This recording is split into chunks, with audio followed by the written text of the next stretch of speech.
Begitu juga era Sayyidina Umar, era Sayyidina Utsman, Ali. Itu juga ngalami orang-orang yang ekstrim. Misalnya begini, saya contohkan korban-korban ekstrim yang real.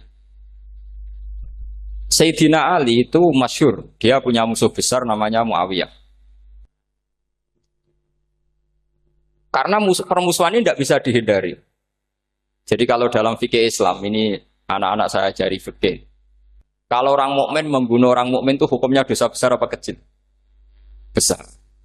Itu di bab kisos. Tapi orang fikih itu unik. Di fikih itu ada kitab usial namanya. Di takrib ada kitab usial. Dan di situ ada penjelasan mangkutila dunamali fahuwa syahid. Orang yang dibunuh karena membela hartanya atau keluarganya, itu dia mati syahid. Kalau dia posisi membunuh, maka malingnya atau penjahatnya muhaddarun damu. Nggak punya hak nuntut kisos karena dia anggap nggak ada artinya darah.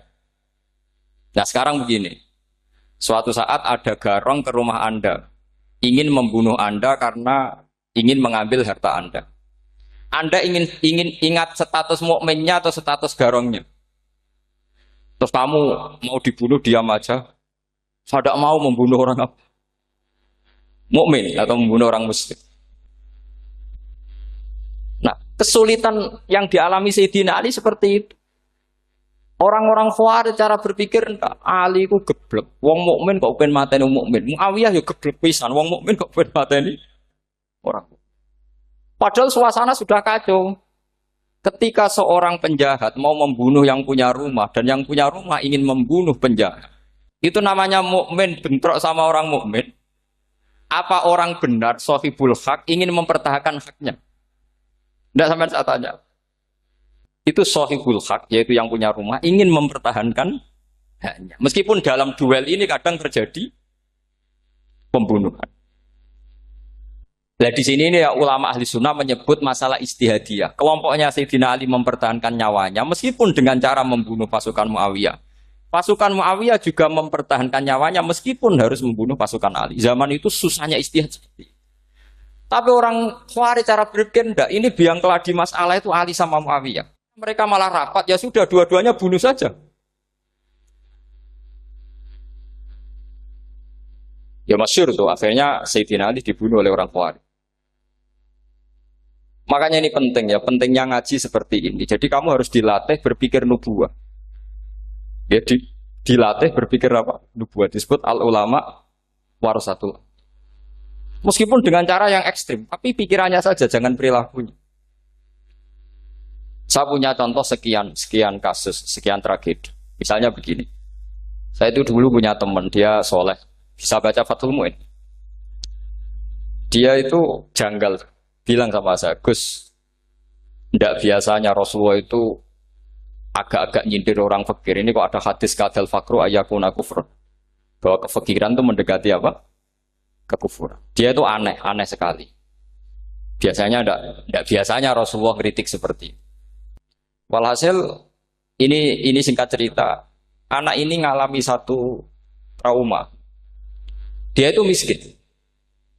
Gara-gara miskin gitu jadi buruhnya orang non-muslim.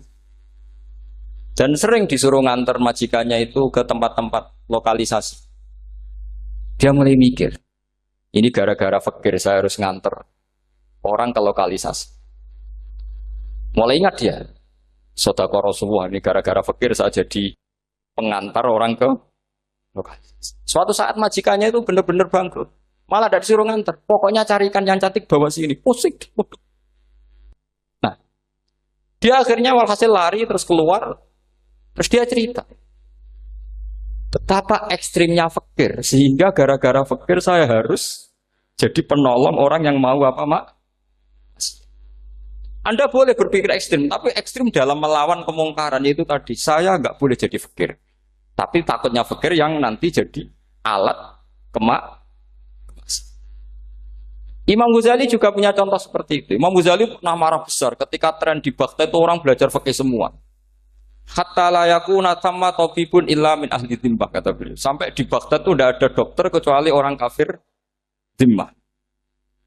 Akhirnya kalau ada ulama sakit, saya masih ingat pas kecil. Kalau ada ulama sakit itu tidak boleh dibawa ke rumah sakit. Takutnya ketemu dokter muslim, non muslim malah disuntik langsung apa? Akhirnya ulama saat itu berfatwa, orang Islam harus ada yang jadi dokter. Banyaklah gus-gus yang sekolah ke dokter. Yang masyhur seperti Sahal bin Abdul Fattah. Itu dulu putranya Ki Fatah yang menolong Mbah Mahfud saat sembunyi. Saking idolakannya Basal, anaknya dinamakan Sahal, tapi dia jadi dokter spesialis bedah. Begitu seterusnya urusan negara. Dulu itu orang jabat itu tidak boleh, karena jabat itu dekat dengan syubhat, dekat dengan haram. Tapi gara-gara pejabatnya non-muslim, kalau bikin aturan ya ala non-muslim. Ulama akhirnya sadar, andikan kita yang jabat pasti tidak seperti itu. Bisa bikin perda ini, bisa bikin pelaturan begini yang menguntungkan Islam. Nah, jadilah banyak pejabat yang sekarang muslim. Tempat-tempat maksiat diobrak-abrik sama Satpol PP macam-macam. Kita untung. Tapi kalau orang-orang Khawarij pikirannya pokoknya pejabat itu dekat dengan haram, dekat dengan syubhat. Padahal dengan kita jabat bisa bikin perda atau apa yang menguntungkan Islam. Kemudian menjadi masalah baru secara fikih. Ini adik-adik dengerin biar kulino senam fikih. Kalau caleg soleh, misalnya Mas Nadif nyalek, ini tadi tak guyoni, mau jadi bupati ndak, kalau ya mau usah dukung. Jadi misalnya gini ya, Zaid sama Bakar, misalnya Bakar itu orang soleh, mau jadi calon lurah. Dia tahu kalau dia lurahnya kampung lebih baik. Kalau yang jadi ini Zaid, itu kampung itu rusak karena dia suka dugem, suka macam-macam. Kemudian Zaid ini pasti jadi karena beli suara. Misalnya per kepala itu dibeli 50.000. Bakar ini kalau nggak beli suara kalah. Padahal dengan kalahnya Bakar artinya kemenangan, kemungkaran. Itu zaman era Fathul Mu'in, muridnya Ibnu Hajar Al-Hitami.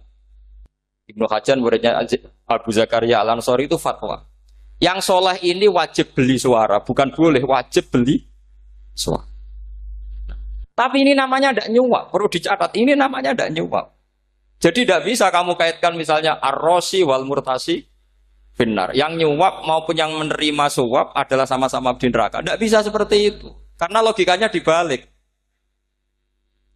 Sekarang Bakar ini beli suara itu untuk membeli kebenaran, untuk mengawal kebenaran.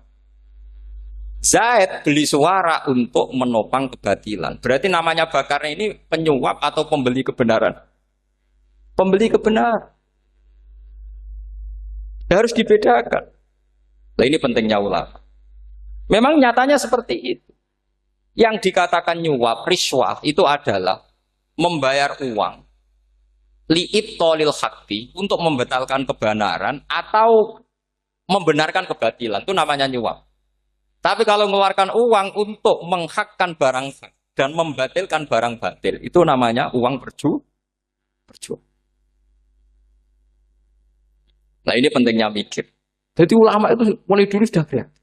Nah sekarang sudah banyak orang-orang khusyuk yang biasa di masjid khusyuk. Kalau ditanya zaman akhir rusak kabeh, wong soleh-soleh wis nyuap. Kalau orang soleh ini tidak nyuap ya tidak jadi. Kalau nggak jadi mereka nggak ada yang jadi DPR, nggak ada partai Islam, habis malah Indonesia. Saya itu punya kenalan banyak pakar-pakar di Jakarta, itu cerita saya, Pak Bahar. Indonesia itu solusinya gampang. Kita ini punya Bali, punya Batam. Itu kalau Bali dimakaukan, Batam dikayakan Hollywood. Amerika kaya itu bukan karena hebat. Pornografi dijual. Tinju di Nevada itu dijual, di Las Vegas dijual. Apa saja dijual. Kok tidak kaya itu gimana? Sementara Indonesia mau aur-auran gitu sukan partai Islam. Sebenarnya Indonesia gampang. Kalau ingin kaya, Bali itu dikayakan Hollywood atau dikalahkan Makau, jadi kota judi. Batam dijadikan kaya Las Vegas. Itu transaksinya pasti triliunan. Orang kamane wong udo dijual, judi dijual, orang tinju dijual. Tapi gara-gara ada partai Islam, nyari rumus solusi ekonomi itu yang tidak seperti itu. Akhirnya kangelan. Akhirnya rapat isu. Tapi barokah tetap barokah partai apa? Yang menangnya caleg-calegnya rata-rata ya beli. Kalau tidak beli habis. Saya bukan menghalalkan nyuap, enggak. Kalau nyuap tetap haram ila yaumil qiyamah. Tapi kalau suratul masalah seperti ini kamu mengatakan suap itu beda. Ini suratul masalah yang tidak ada kaitannya dengan Asal lawannya batil, kecuali lawannya sama-sama hak. Dua calon di kampung itu soleh sama soleh. Ini yang soleh bayar nggak boleh karena siapapun yang jadi soleh itu nggak boleh. Karena kalau cari musuh yang dolim biar halal ya. Sekarang ya seperti itu. Kamu biasa heroik, biasa ngasih kiai kamu, ngasih hadiah kamu, biasa ngasih ibu kamu uang. Ternyata ibu kamu setelah kamu kasih uang, dikasihkan adik kamu atau kakak kamu yang nggak pernah kerja, terus kamu marah-marah, ini tidak adil. Saya yang memberi nggak dikasih, ini yang nggak kerja dikasih terus. Loh kamu biasa jadi pahlawan kok turun kelas menjadi apa? Pasien. Kamu milih jadi pahlawan apa pasien? Pahlawan. Jadi sebetulnya faham-faham ekstremis ini dari kegoblokan. Dari kegoblokan berpikir nubuah sehingga tidak punya rasa ibadah. Lah ini yang menjadi orang-orang ekstrim. Jadi korban pertama ekstremitas itu bukan sahabat tapi Rasulullah Shallallahu Alaihi Wasallam, yaitu Nabi dibilangin oleh mereka, "I'dil ya Muhammad, kamu kalau bagi harus adil." Pikiran mereka kalau adil sama rata sama. Jadi kalau pakai pikiran itu, saya minum di sini itu haram. Mau ndak ikut bikin kok minum. Enak tamu, toko-toko mangan, sing masak kangelan urung. Itu jadi dan bareng. Itu sama seperti kasusnya Bahram Al-Majusi. Dia itu seorang raja kaya, punya anak cantik. Dipikir-pikir, anakku ayu dirabi nang liya rugi, sing gedhekno aku sing rumah aku dirabi wong liya. Maka dia berpikir mau dinikahi sendiri. Karena tadi melihat Mas Nadif ya orang Kenya tadi, apa Nigeria? Nigeria.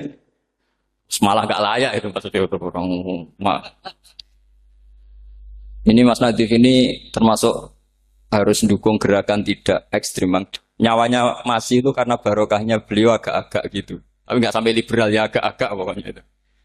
Karena ketika ada gerakan ekstrim di Mesir, itu termasuk dia DPO. Ternyata setelah ada intelijen, beliau pas buka itu nggak makan dulu tapi rokok dulu. Wah ini mesti orang sekuler, tidak ekstrim. Akhirnya nyawanya sampai sekarang itu barokahnya rokok pas iftar itu pas. Nah tanya ini masih hidup, iya mas ya. Ya pernah sepuh sama saya.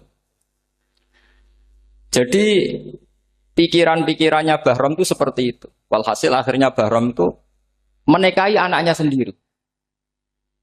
Masyhur itu dalam cerita. Jadi ceritanya itu ada seorang wali tidur di Masjid Haram sama Rasulullah, ditemuin gitu. Terus kata Rasulullah, salam saya untuk Bahram Al-Majusi. Ternyata dicari-cari nggak ada Bahram lain kecuali Bahram yang berdua, bahkan anaknya sendiri mau dinikahi. Ya cara berpikir karena seperti itu. Kalau kita berbuat banyak harus dapat. Itu bahaya. Bahaya sekali karena kalau dalam teori beragama itu al-yadul ulya khairum minal yadis sufla. Kalau biasa ngasih ya ngasih saja, itu heroik. Itu bagus. Jangan biasa ngasih sekarang bermental apa? Makanya saya itu kalau ngajar di pondok yang dulu pernah saya belajar di situ atau yang pernah sepuh itu, dikasih itu bingung. Karena saya ya masih waras itu. Jadi kalau dikasih itu bingung.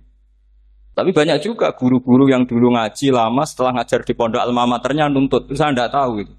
Itu sudah ada agak-agak kayak itu tadi. Walhasil si Bahram tadi itu, ini cerita harus saya teruskan karena nggak boleh diputus. Dapat salam dari Rasulullah. Ternyata di balik nakalnya dia itu pas mau bulan pertama, malam pertama itu ada seorang janda sepuh ke situ.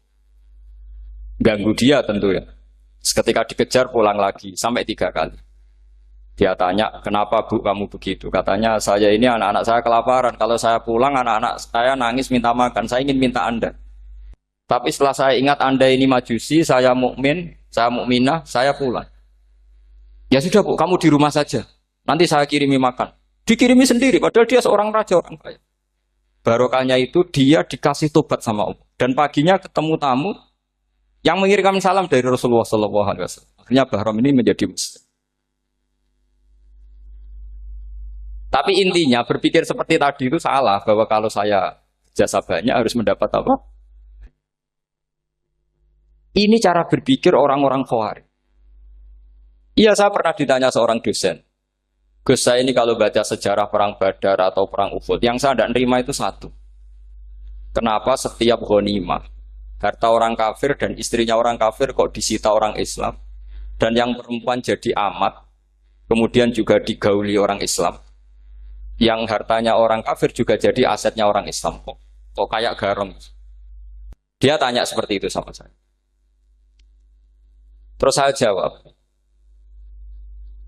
kalau sampean ada garong dan kemudian bawa senpi, senjata api, kemudian garong Anda, penjahat Anda lumpuhkan, ya senpi itu harus Anda kembalikan. Monggo penjahat ini kagungan jenengan beto wangsul.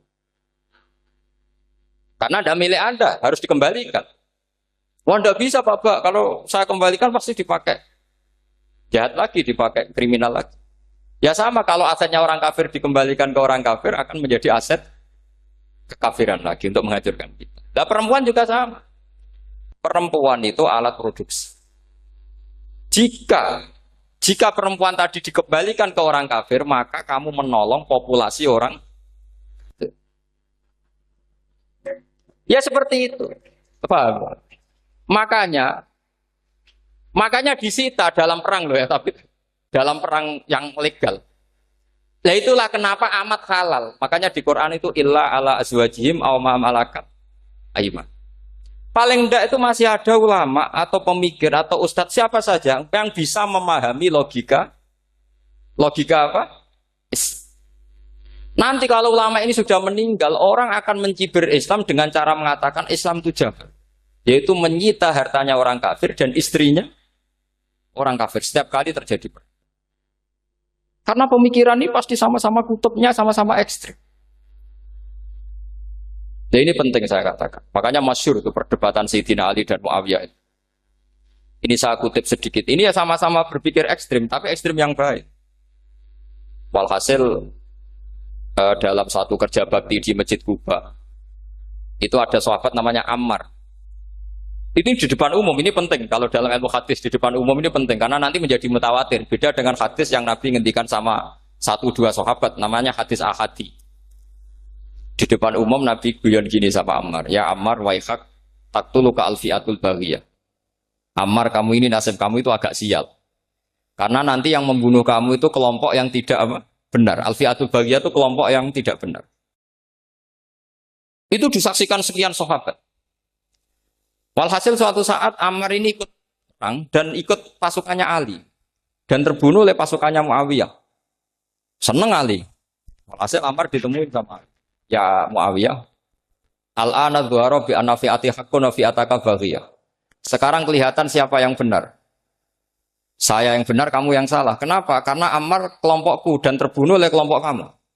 Padahal kata Rasulullah yang membunuh Ammar adalah kelompok yang salah. Muawiyah pintar sekali, dia jawabnya gini. Laula kama kutila Ammar. Ammar terbunuh karena bela-belain kamu. Kalau kamu tidak nyuruh dia perang juga gak terbunuh kan. Jadi kamu ikut andil, terbunuhnya siapa? Ammar. Tapi apa kata Sayyidina Ali? Idzan qatala Rasulullah Hamzah. Kalau teori itu Anda pakai, Rasulullah pun membunuh Hamzah. Sekarang Hamzah perang karena suruhan siapa? Rasulullah. Yang membunuh Hamzah siapa? Wahsy. Kalau teori itu Anda pakai, berarti Rasulullah pun membunuh Hamzah. Terus fasa kata Muawiyah, terus Muawiyah diam. Jadi fikih pun tuh diputuskan lewat pikiran ekstrim. Tapi bukan ekstrim yang merugikan orang lain. Ya, kalau merugikan orang lain namanya sudah la dororo wa la dirar, dia menyalahi aturan. Makanya saya pernah ngaji di sini dulu ketika tahun kemarin. Fikih-fikih Islam itu punya rumus, itu ya gara-gara pikiran ekstrim sebetulnya. Saya pernah nyontohkan adalah orang itu kalau sholat jenazah itu mayitnya di depan. Itu ulama fikih tidak ada yang punya alasan. Mau hanya bilang gini, hakadha wajadna salafan wa khalafan. Mulai dulu kalau nyolati mayit ya jenazahnya di depan. Ya hanya gitu saja, tidak punya alasan. Makanya ulama lain mengatakan tidak apa-apa jenazah di belakang, yang sholat di depan. Kenapa? Fa innaha laysat bimanzilatil imam. Memangnya jenazah imam kok harus di depan? Itu ya tidak ada yang bisa bantah. Bagaimana mungkin harus di depan? Oh, enggak imam kok harus.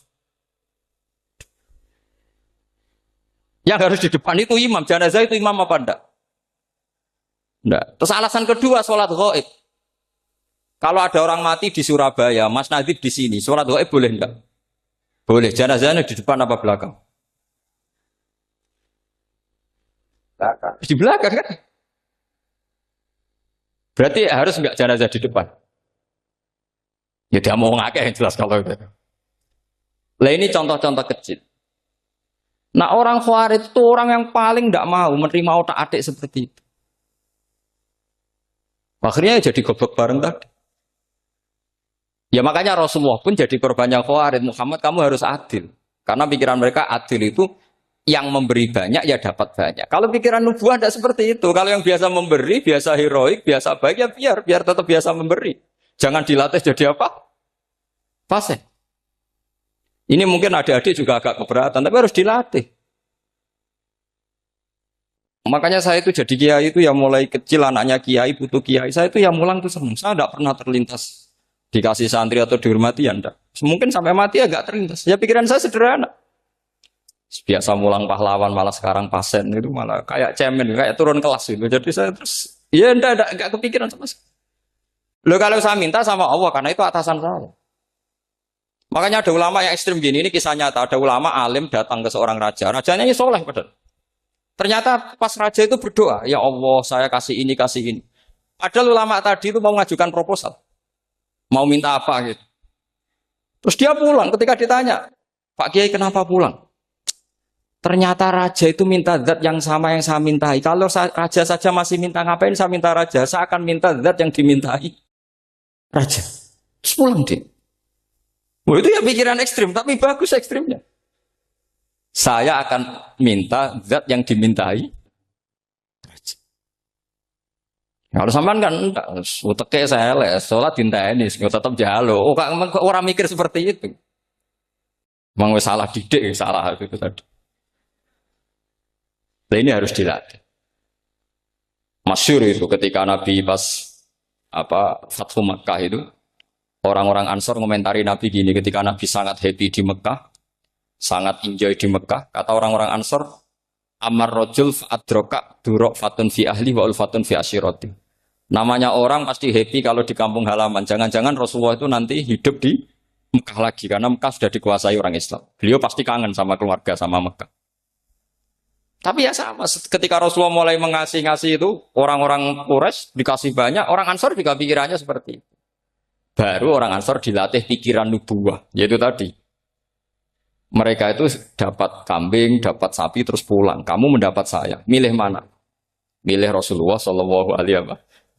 Sekarang kamu saya balik.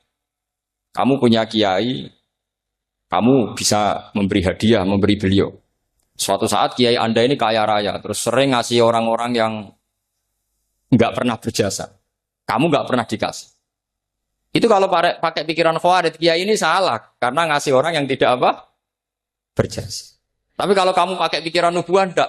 Alhamdulillah saya tetap istiqomah memberi kiai itu. Dan alhamdulillah enggak dibales. Semoga balasannya di akhir. Ya sudah seperti itu. Kalau pakai pikiran gengsi tadi seperti itu. Masa biasa memberi sekarang posisi diberi. Saya rak turun kelas. Jadi sebetulnya pikiran ekstrim itu boleh, tapi untuk yang seperti ini bukan ekstrim yang tadi. Makanya ini disebut al-hujjat. Al-hujjat itu satu logika yang bisa mematahkan asumsi awal. Ini saya harap santri-santri matolek, putra maupun putri berpikir seperti ini. Sehingga sama. Jadi misalnya sekarang dibalik. Kalau ada orang NTT yang masih non-muslim, itu orang kafir yang harus dibunuh atau orang kafir yang harus didakwai. Mesti pikirannya itu, kalau Nabi itu ya semua yang didakwai Nabi dulu orang kafir. Nah, ketika Nabi di Mekah itu pertama ketemu orang kafir itu dibunuh atau didakwai? Didakwai. Ya berarti pilihan sekarang ya didakwai bukan dibunuh. Nah soal perang itu perang itu beda dengan membunuh. Ada janjinya, ada macam-macamnya, terus nggak ada solusi itu baru ada apa? Jadi kalau sudah dibalik-balik gitu, makanya kata ulama-ulama, Khawarij itu pasti salah. Pasti salahnya adalah kalau orang tidak benar ya dibenarkan, bukan dibunuh. Kalau setiap orang kafir dibunuh, Nabi kapan jadi nabinya? Karena orang kafir habis. Jadi metode bil hikmati ya ada, metode hasanah ya ada, karena orang kafirnya sudah apa? Mati. Terus, pertanyaan kedua, kalau Nabi harus ekstrim ngapain? Yang ngawal Jibril, halnya Israel lebih efektif. Jadi, jadi kalau sama-sama ingin ekstrim, Nabi itu nggak usah dikawal Jibril, kan enggak efektif kan? Harusnya yang ngawal itu siapa? Israel. Kan nggak repot. Nah, jadi saya mohon ini saya cerita. Jadi korban pikiran ekstrim itu bukan siapa-siapa. Pertama itu Rasulullah. Akhirnya Rasulullah menjelaskan, ya beginilah cara berpikir. Jadi saya kira demikian. Nanti mungkin kalau ada tanya-tanya, ada pertanyaan. Yang jelas kalau seputar ekstremitas itu bisa latihan. Ya. Sebenarnya bisa latihan di fikih. Karena fikih ini cerminan dari pikiran ulama. Ya, cerminan dari pikiran apa ulama yang tidak tekstual. Ya, seperti gini ya. Tasaddaqa Rasulullah so'an min tamrin au so'an min akidin. Ketika zakat fitrah itu Rasulullah mengeluarkan satu sok tamar. Tamar itu kurma. Kalau menurut tekstual berarti zakat fitrah harus pakai kurma. Tapi semua ulama sedunia mengatakan putih ahlil balad. Hanya dalam konteks Indonesia ya pakai apa? Beras. Berarti kata tamar diganti kot. Diganti apa? Kot. Jadi orang itu jangan diajak goblok bareng. Masa Nabi ngendikan tamar harus apa? Makanya saya pernah debat. Pak Nabi itu cingkrang. Kenapa orang-orang itu rata-rata tidak cingkrang? Saya bilang, Nabi itu hidupnya di Mekah. Kenapa Anda hidup di Indonesia? Iya, Nabi itu hidupnya di Mekah. Terus saya tanya lagi, Nabi itu hafal Quran, kamu udah hafal? Saya hafal Quran. Kalau cingkrang gampang, karek ngetok kata saya. Ya, kalau ada sunnah Rasul, Nabi hafal Quran, enggak? Hafal kan? Berarti kalau ikut sunnah Rasul, hafal Quran. Jangan cingkrak tok, ya hafal apa? Ya sama poligami juga gitu yang tadi diceritakan Mas Natif itu. Nabi itu poligami setelah Khadijah meninggal. Apa mereka mau nunggu istri pertama meninggal? Kalau ingin persis loh. Kalau ingin persis nunggu istri pertama meninggal. Ah iya. Enggak mau juga kan. Ya biasa saja lah. Pokoknya yang dihalalkan syariat ya kita bilang halal, yang diharamkan kita bilang apa? Enggak usah sok suci isi sunnah Rasul. Saya punya banyak cerita. Abu Bakar itu dulu sering menghindari sunnah Rasul. Dulu Rasulullah itu kalau ada orang minta ya dikasih. Ketika era Abu Bakar bikin Baitul Mal. Ketika ditanya ini zaman Rasulullah tidak ada. Kata Abu Bakar, huwa Rasulullah. Beliau itu Rasulullah. Mbok gak dimanage ya negara tertib. Umar bikin pasukan. Pasukan itu diangkat negara. Kalau dulu zaman Nabi yang ikut perang bahaya, yang tidak perang namanya munafik. Era Umar tidak, militer itu ditunjuk. Ya digaji pakai Diwanul Murtazikoh. Ketika ditanya, kenapa tidak kayak Rasulullah? Huwa Rasulullah, mbok tidak tertib pun tetap negara stabil. Karena ada karismanya. Jadi kadang-kadang dalam banyak hal itu kita malah tidak boleh persis Rasulullah karena kadang banyak khususnya. Yaitu contoh yang paling masyhur di fikih ya kayak Nabi itu Neka 9 itu khususnya. Dalam strategi juga sama. Dalam strategi memanage negara juga sama. Banyak sahabat yang punya ide yang zaman Nabi itu tidak ada. Ketika ditanya, kenapa tidak persis Nabi? Katanya, huwa Rasulullah. Ya Rasulullah itu meskipun seperti itu, meskipun tidak tertib secara rasional, tetap dikawal wahyu. Makanya negara baik-baik saja. Kalau saya ini hanya Abu Bakar, kalau tidak ya repot. Umar ya sama, bikin Diwanul Murtazikoh. Utsman juga sama, di-manage negara. Sayyidina Ali juga di-manage. Kalau Nabi tidak. Tapi tidak apa-apa, karena ada karisma. Sama tak cerita nih, masalah zakat yang masyhur. Orang paling bakhil sekalipun, paling kikir sekalipun, itu zaman Rasulullah bayar zakat. Karena pikirannya setelah zakat dikasihkan, Rasulullah mendoakan. Khudh min amwalihim shadaqatan tutahhiruhum wa tuzakkihim biha wa sholli alaihim. Inna sholataka sakanul lahum. Era Abu Bakar enggak. Sorry ya Abu Bakrin, dulu kita zakat sama Rasulullah karena didoakan beliau. Kamu hanya Abu Bakar, saya tidak mau zakat. Ya sama lah seperti orang dipimpin ulama-ulama karismatik. Orang dipimpin Badola itu tidak usah metai, santri sudah nurut. Dipimpin Usman Nazif, gak bikin pelaturan, habis pondok. Kalau tidak ngancam, gak gini, ditakzir, gak gini, habis. Zaman Badola dehem tok santri wedi. Mas Nadif dehem tok enggak ada.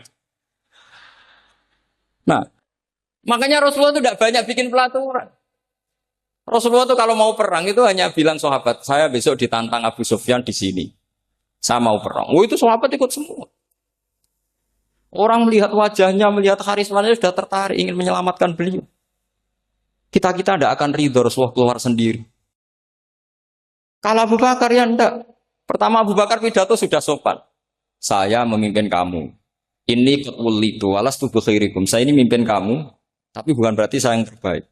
Jika saya benar maka dukunglah. Kalau salah ingatkan. Itu pertama orang-orang bilang apa? Fawwala uqiman nakabisef. Nanti kalau Anda salah tak ingatkan pakai pedang.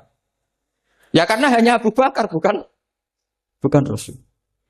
Jika diaturlah, ini ada militer, ada pengawal, ada Baitul Mal.